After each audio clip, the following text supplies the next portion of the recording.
Hi, Mehek. Welcome to the show today. So glad to have you here. So nice to see you again after we got to meet at Expo East, which was awesome.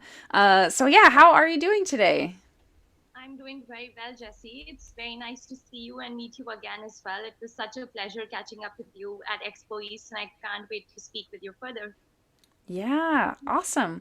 And I've become such a fan of your products. I got to try them all, at your booth, which was incredible. And then you were kind enough to send me some product, and it's been a huge hit at our house. Our friends have been trying, and I just want to eat some every day in some different form. Like one of the like I want to dip chips or and sometimes I'm not even I don't even heat it up. I'll just eat it cold out of the jar cuz it's just so good. Yeah, I'm a huge fan. So would love to hear like some of your, some of the background. What's the story behind you launching this business? Yeah, well, I love your review. Thank you for the kind words. The journey to launching Niramaya Foods has been my personal growth journey. And I used to work for retail back in the day, and long hours and travels due to my visa status as an immigrant just kept me really busy. And through that busyness, my lifestyle kind of got strained. I was not eating healthy. I was not living my best life, and that eventually leads to one or the other form of disease in some or the other way. And when I found myself in that situation, I unfortunately lost my visa as well at that point. So it was like God telling me to quit my job and do something else with my life, really. And that's where the first thought of Niramaya Foods really started. And it was actually not with CPG, it was with health coaching. So I became a health coach first after, working for 5 long years in retail, and learned really about my body, about the nutrients, about what causes those deficiencies, inflammation, etc. And I really found that what I grew up eating was so inherently nutrient dense and wonderfully made and packed with spices and herbs and plants and a lot of flavor that was missing from the US retail. A lot of Indian food was really delicious that was available in the US retail, but it was not the expanse of the nutrient centric cooking that mostly happens in Indian households. It was mostly flavor centric, and I wanted to add to that. So Niramaya Foods' first line of products, as you said, dips for dinners, does exactly that. We make accessible Indian flavors in formats that provide nutrition and plant-based cooking to an average American consumer. That's amazing. That's so cool. And when did you find Startup CPG? Yeah, that's a great question. So it was the peak of the pandemic. I think it was end of 2020, beginning of 2021, and all of us were like making these connections virtually. Practically all my mentors, advisors, people who connected with me were all virtual at that point. And Startup CPG was doing these clubhouse talks, and clubhouse was such a fad at that point. So I wanted to join. The only room I ever went to was Startup CPG's rooms where either one of their experts were speaking at the time. And that's how I found the Slack channel. And I joined the Slack channel, and it has been, amazing journey of growth since then. That's awesome. Yeah, I love that. I love that you found Startup CPG and are an active member of the community. It's so awesome. I'm also curious since I got to see you at Expo East, like how was your Expo East experience? Well, Expo East was my very first trade show, and I feel like incredibly lucky and grateful to be able to attend it within the first 6 months of launch, first of all. Secondly, it was an amazing show. It was so overwhelming to meet so many people at the same location: retailers, service providers, customers, influencers, PR, news. And so, as a young brand, it was a great learning experience as well as great conversations and feedback from retailers we eventually want to be at, and gave me a good roadmap of planning growth sustainably and making sure that in this economic climate we are able to sustain the decisions we take and keep our partners informed. So I think that was one of my biggest learnings from Expo East, was to plan growth sustainably for big, given the times we're living in, especially as a bootstrap founder. And I'm really excited about the opportunities that brought for us in 2023, and I can't wait to share those. Nice. That's amazing. Yeah, and you had such a cool booth and you were wearing the coolest pink suit that I think I've ever seen. So props to you for that. Just like, yeah, the whole aesthetic of your booth and everything was just incredible. Thank you so much, Jesse. That means a lot. We've put so much time and effort into designing the t-shirts and the swag and the booth, and pink seemed like a color which went with the entire vibe of Niramaya Foods. It's just vibrant, life-giving, loving, and that's what Niramaya actually means. It means wellness for all. And I wear that pink suit every time I represent the brand. It's become like my lucky charm, and I'm not doing away with it anytime soon. I love it. That's amazing. I'm also wondering, so when you developed these like amazing dips and then you're trying to, eventually they had to end up in the beautiful jars and packaging that you have. Like what was that process like to take something, something that you've created so delicious and then get it into the packaged form that it's in now?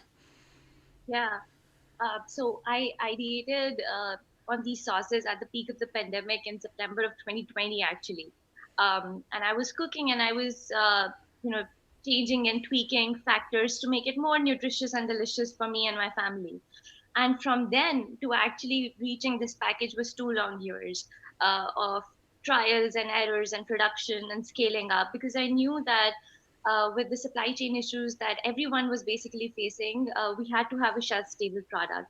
And to go from the kitchen top recipes to having a shelf stable product that didn't taste very sour, was good tasting, had a long shelf life, didn't use any preservatives, was actually working a lot with process authorities and food scientists and co-packers to understand their mechanisms and to actually convert my flavors into some things that they could scale up in their processes.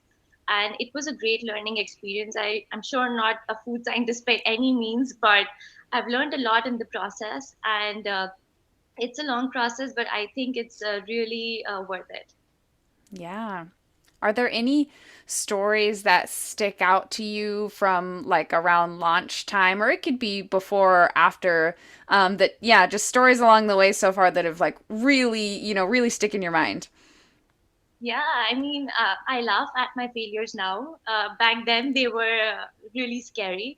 So I remember this one time when I was producing at a commercial kitchen back in the Bay Area, and I was just sampling and testing locally, and it was really low scale, just like a sample run. And I made all these batches. I followed the process, and I left them in the trunk of my car.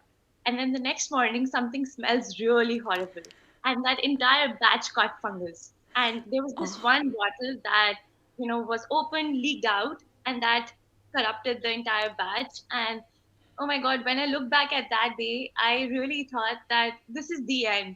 This is the end of my company. I'm not seeing another day of making these sauces because I was so repulsed by the entire picture. But then, life goes on. We found a co-packer, so all's good. yeah. Oh my gosh, that sounds so stressful. And since you have some background in retail, like how has that helped inform your strategy and how you think about your business having that background? Yeah, my background was largely in fashion and tying supply chain to category insights and bringing in cool new products which could drive value for the retailer. And tying back that into the food world really made me understand to look at supply chain more closely.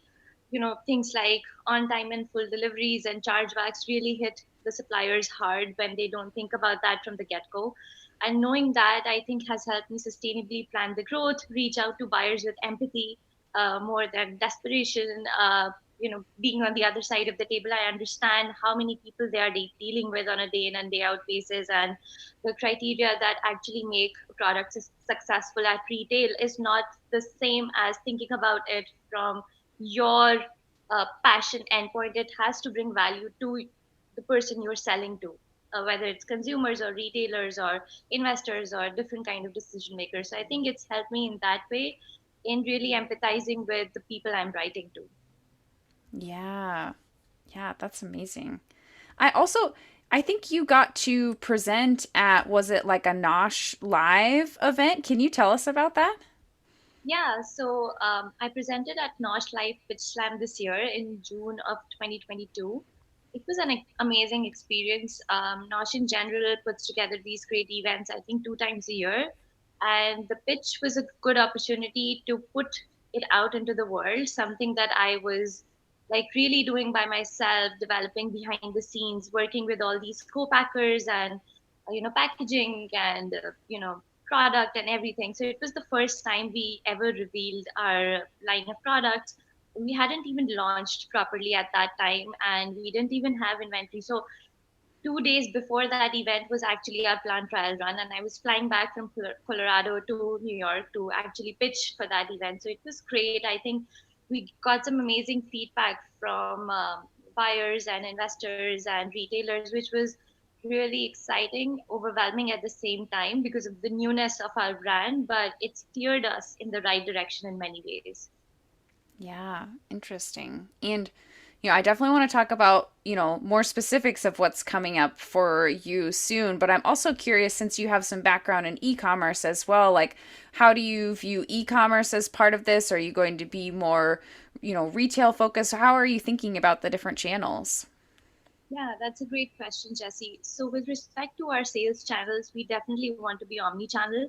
But being a single person team right now, I'm really focused on retail. Um, Retail becomes our biggest and most preferred channel based on our packaging. So, we ship glass, and that becomes really expensive, especially this time of the year with delays and everything.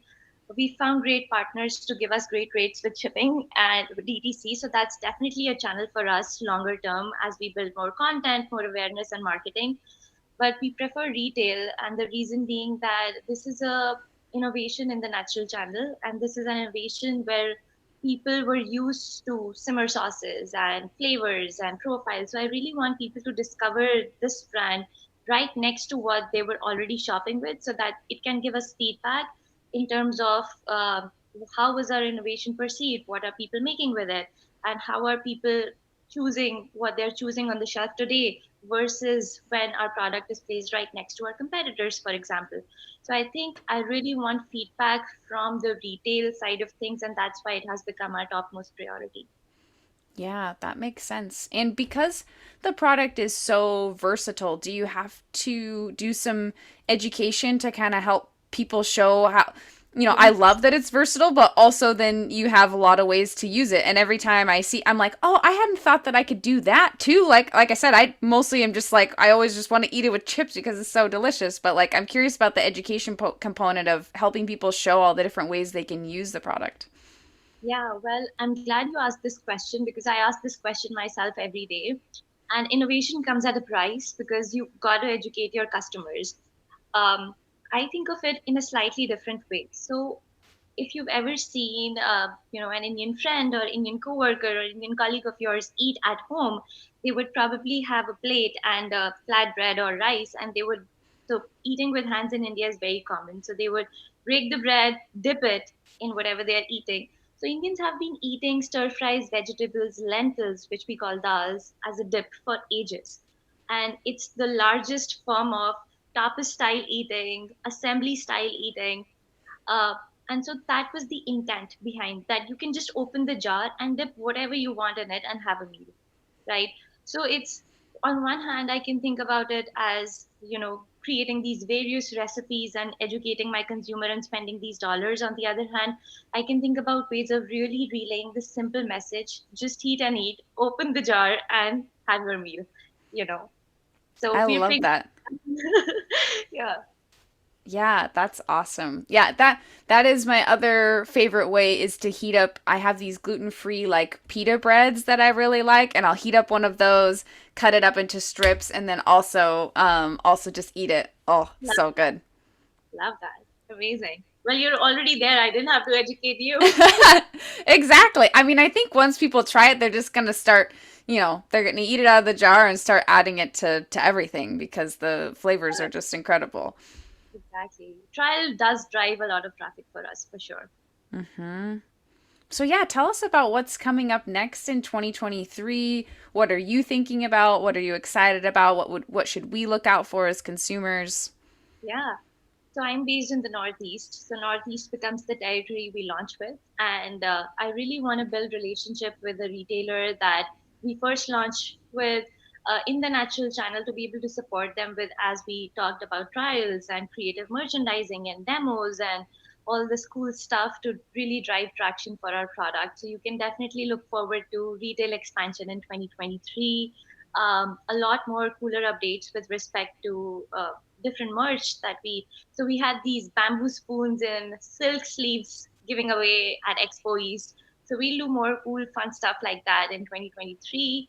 We have gift sets on our website right now that people can order for holidays. So we are doing this really cool box that's a surprise on our website, and it's on pre-order, so you can order gifts and dips for your friends and family. And we'll continue to do that a lot more next year as holiday approaches. That's amazing. Yeah, that all sounds super exciting. Um, awesome. Well, is there any other stories that you want to share with everybody before we wrap up? Well, I just want to say it's a journey being an entrepreneur, and the people that come become associated with you along the process are the best. I think CPG industry is the best when it comes to finding advisors and mentors. I just want to say I'm really grateful for everyone who works with me, helps me, and just cheers. It's just amazing.